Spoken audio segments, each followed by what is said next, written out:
Joel, verso 1. Palavra do Senhor que foi dirigida a Joel, filho de Petuel. Ouvi isto, vós velhos, e escutai todos os habitantes da terra. Aconteceu isso em vossos dias, ou nos dias de vossos pais? Já é uma pergunta que começa a desdobrar a revelação. Deus está falando, aconteceu isso nos vossos dias, ou nos dias dos vossos pais? Isso o quê? O que ele vai falar? Deus está falando, aconteceu isso. Você vai ver que não aconteceu. Então quer dizer que vai acontecer. E antes de acontecer, tem que ser pregado, porque Deus fala no verso 3, narrai isto aos vossos filhos, e os vossos filhos façam aos seus filhos, e os filhos destes a outra geração, até que chegasse o fim, até que chegue o tempo do fim. Verso 4. O que deixou o gafanhoto cortador, comeu o gafanhoto migrador. O que deixou o migrador, comeu o gafanhoto devorador.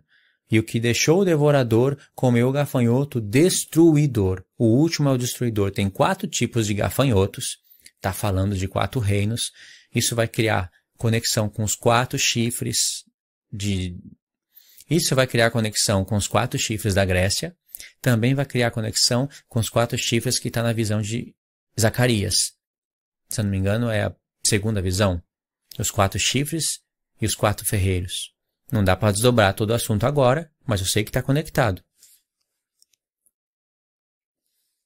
E Deus fala dos gafanhotos aqui. Será que Deus está preocupado só com plantação, com gafanhotos que vêm e comem plantação? É claro que é horrível se isso acontecer, mas será que é essa a preocupação com Deus? Deus fala no verso 5, Hébrios, despertai-vos e chorai. Uivai todos os que bebeis vinho por causa do mosto, porque está tirado da vossa boca. Porque veio um povo contra a minha terra, poderoso e inumerável. Esses são os gafanhotos. E os seus dentes são como dentes de leão. Isso está em Apocalipse. Ele tem queixais de uma leoa. Olha as árvores. Fez da minha videira, uma assolação. Destroçou a minha figueira. Tirou a casca dela e lançou por terra, e os seus sarmentos fizeram brancos. Figueira e videira. 2 árvores para falar de Israel também. Olha agora as palavras de revelação. Lamenta como a virgem que pelo seu marido da mocidade está cingida de pano de saco. Apareceu a expressão pano de saco. Cortada está da casa do nosso Senhor a oferta de manjares e a libação. Isso é sacrifício da tarde e da manhã. Como que eu sei isso? Números 28. Não vai dar para desdobrar o assunto aqui, mas eu já falei disso em outros vídeos. Sacrifícios da tarde e da manhã são feitos com manjares e oferta de libação. E lá em Daniel 9 diz que na metade da semana o sacrifício contínuo é tirado. Sacrifício contínuo é sacrifício que é todo dia. É sacrifício tardes e manhãs. Eu posso chamar o sacrifício de tardes e manhãs de sacrifício contínuo, porque é todo dia, é continuamente. Não está escrito tardes e manhãs, mas está escrito contínuo. É a expressão para falar da mesma coisa. Assim também é com a besta e os reis da terra. Assim é também com Gog e Magog, ou a Síria. Deus usa tudo isso para falar da mesma coisa. Então aqui foi cortado a oferta de manjares. Sacrifício contínuo foi tirado. Verso 10. O campo está assolado e a terra de luto, porque o cereal foi destruído e a videira se secou, e as oliveiras se murcharam. Isso daqui faz parte da oração de Abacuque. A oração de Abacuque faz parte da sua visão, da visão de Abacuque. Importante você assistir esse áudio, né? Assistir o áudio fica difícil. Ouvir o áudio e somar com esse vídeo aqui. Verso 11. Envergonhai-vos, lavradores, uivai vinhateiros sobre o trigo e sobre a cevada, porque pereceu a messe do campo. A videira se secou, a figueira se murchou, a romeira também. E a palmeira e a macieira, todas as árvores do campo se secaram, e já não há alegria entre os filhos dos homens. É claro que, olhando literalmente para isso que está falando aqui, se todas essas árvores começam a sofrer o dano, os filhos dos homens ficam tristes, porque não há alimento. Mas não é só isso que Deus está falando. Deus está representando homens na figueira, na palmeira, na macieira. Então as árvores se secam, a alegria dos filhos do homem também fica murcha. Verso 13. Cingi-vos de pano de saco e lamentai. A segunda vez que Deus manda o povo dele pôr pano de saco. O povo de Deus, a gente sabe que a casa de Israel é casa de Judá. Uivai, ministros do altar. Já está falando aqui com os ministros do altar. Vinde, ministros de meu Deus, passai a noite vestidos de pano de saco, de novo. Porque da casa do vosso Deus foi cortada a oferta de manjares e de libações. Deus está falando, coloca pano de saco, porque da casa do nosso Deus foi tirado o sacrifício contínuo. Você consegue conectar isso com o Apocalipse? Deus está falando, quando aconteceu isso? Aconteceu no dia dos vossos pais?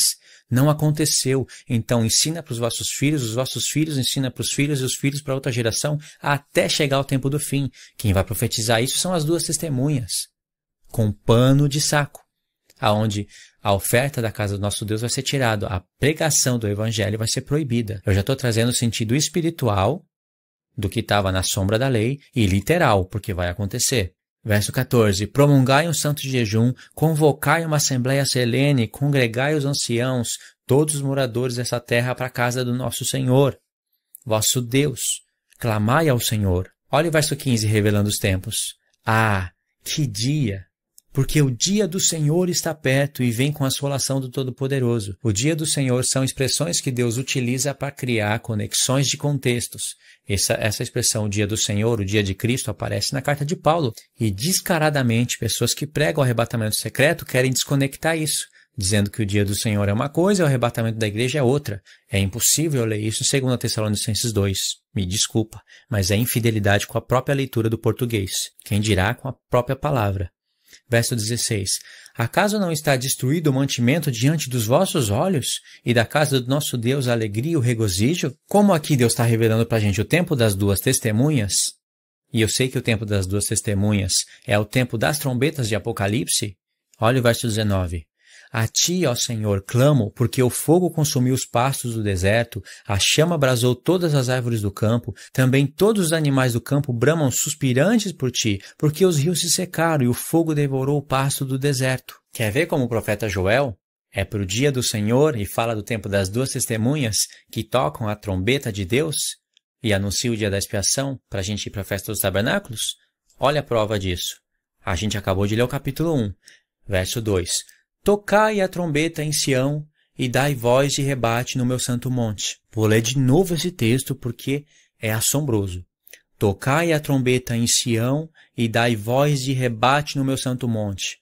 Se você não entende o que Deus está falando aqui, você está perdendo uma revelação assombradora.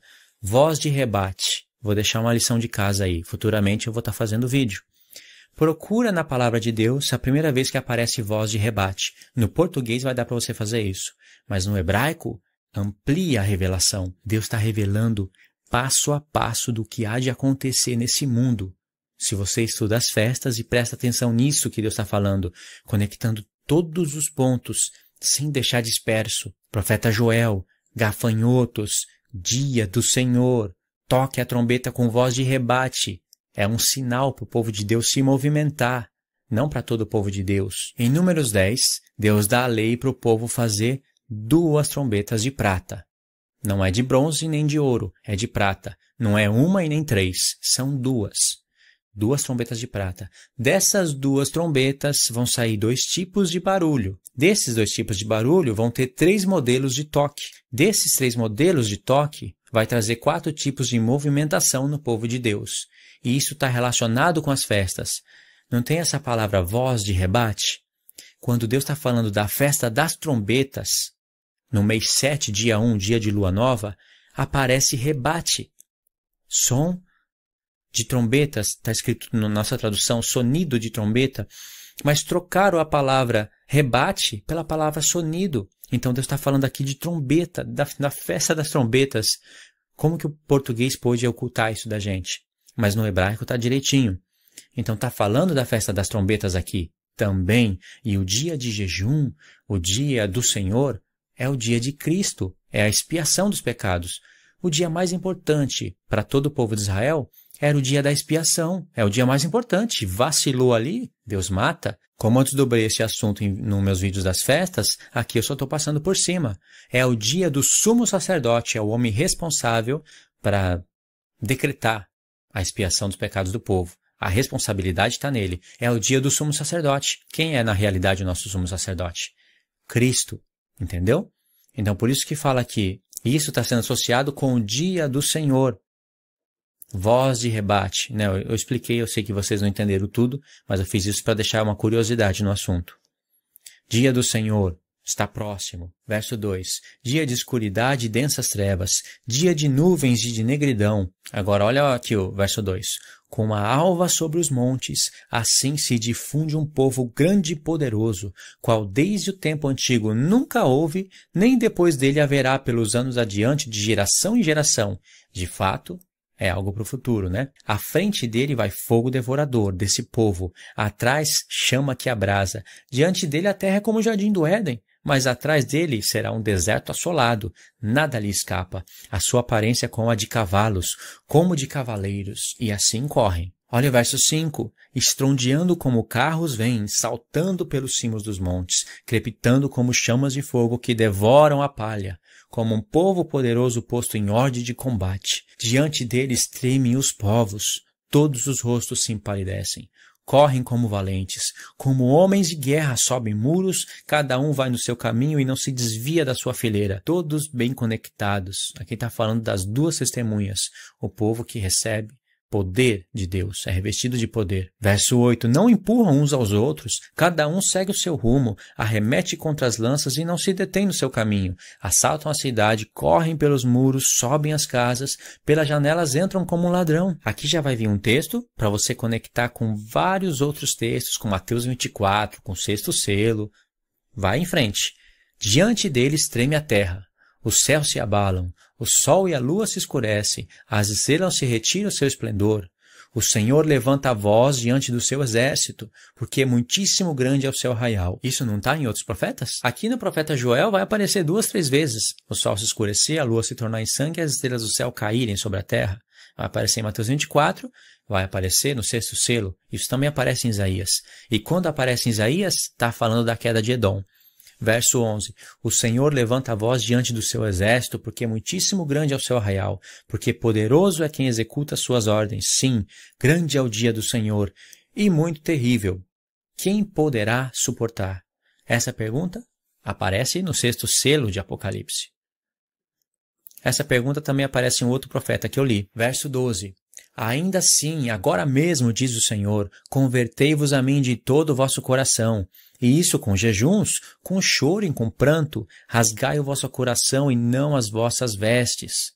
Olha o sentido do pano de saco. Rasgai os vossos coração e não as vossas vestes, e convertei-vos ao Senhor, porque isso é pano de saco, coração. Para você poder rasgar a humilhação, é o coração, se humilhar diante de Deus.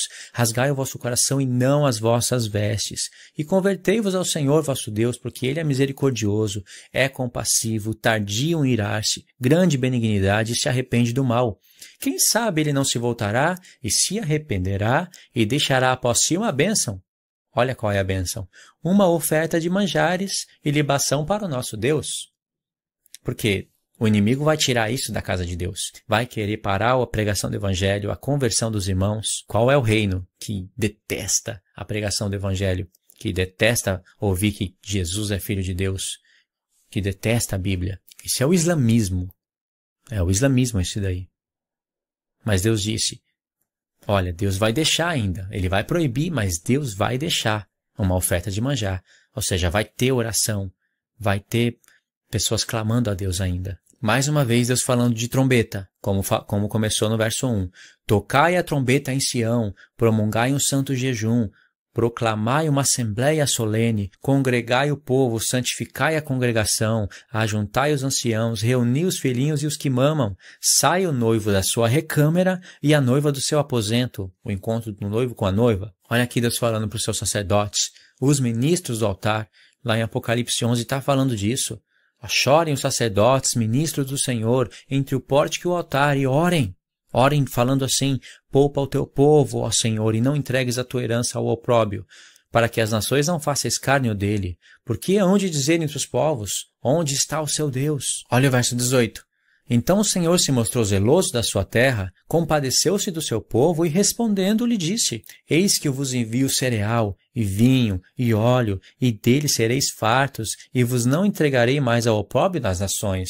Antes de ir para o verso 20, porque o que nós vamos ler aqui no verso 20 é importante, Olha a conexão. Verso 17. Chorem os sacerdotes, ministros do Senhor, entre o pórtico e o altar e orem. Orem assim. Poupa o teu povo, Senhor. As duas testemunhas, com panos de saco, né? Rasgando o coração. Poupa o teu povo, Senhor, não entregues a tua herança à vergonha, para que as nações não façam escárnio dele. Porque hão de dizer entre as nações, onde está o seu Deus? Como isso é uma ordem, é uma instrução de Deus, e o povo que entender a mensagem vai fazer isso, Deus está falando que vai responder. Então o Senhor se mostrou zeloso da sua terra, porque elas clamaram. Compadeceu-se do seu povo, e respondendo disse, eis que eu vos envio cereal, vinho, óleo, e deles sereis fartos. Aí Deus fala, e não vou entregar vocês para a vergonha das nações. Olha o verso 20. Mas o exército que vem do norte, eu removerei para longe, lançá-lo-ei em uma terra seca e deserta. Lançarei a sua vanguarda para o mar oriental e a sua retaguarda para o mar ocidental. O mau cheiro deles vão subir. Vai subir a podridão, porque agiu poderosamente o Senhor, né? Agora, o exército que vem do norte. Isso é para o dia do Senhor? É para o tempo do fim? Isso nunca aconteceu antes. O exército que vem do norte.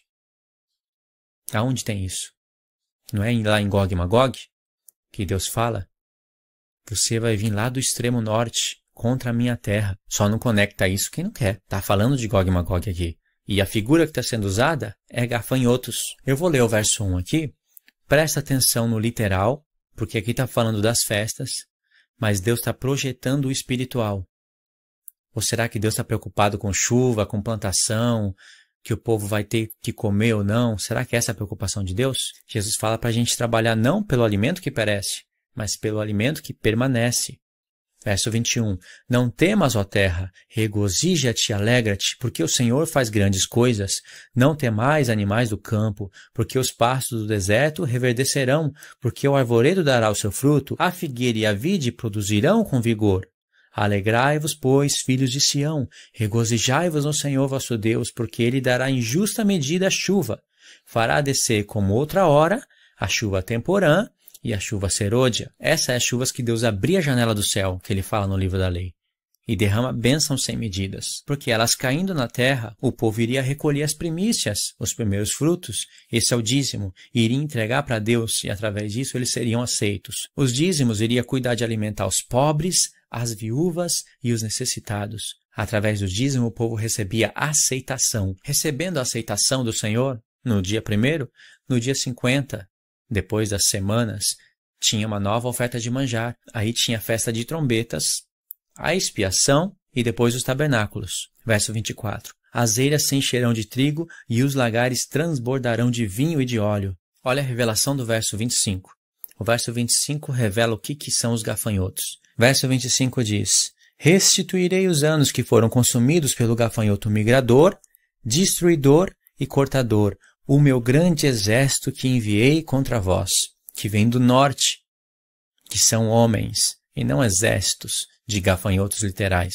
Junta essas informações com Naum, conforme a gente leu, é o rei da Síria e os seus príncipes que são como gafanhotos. Olha o verso 26, como está falando do tempo de Gog e Magog. Comereis abundantemente e vos fartareis, e louvareis o nome do Senhor vosso Deus, que ouve maravilhosamente convosco, e o meu povo jamais será envergonhado. É a vinda de Cristo. O verso 27 confirma, sabereis que eu estou no meio de Israel, e que eu sou o Senhor vosso Deus, e não há outro. E o meu povo jamais será envergonhado. O verso 28 diz, e acontecerá depois que derramarei o meu espírito sobre toda a carne, vossos filhos e vossas filhas profetizarão, os vossos velhos sonharão, e os vossos jovens terão visões. Quando diz e acontecerá depois, não é depois que ele destruiu os exércitos. Essa palavra depois no hebraico em muitos textos é traduzido como então. Em algum texto aparece até atrás. Mas aqui está depois, parece que está falando que é depois que Deus destruiu os exércitos, que vai derramar o Espírito sobre toda a carne, mas não é.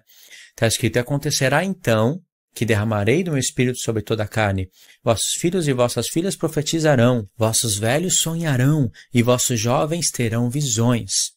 É para os últimos dias. Até sobre os servos e as servas derramarei o meu espírito naqueles dias. Mostrarei prodígios no céu e na terra, sangue, fogo, coluna de fumaça. É o tempo das trombetas. O sol se converterá em trevas, a lua em sangue, antes que venha o grande e terrível dia do Senhor. É a terceira vez que aparece essa expressão dos poderes do céu sendo abalado. Sexto selo, Mateus 24.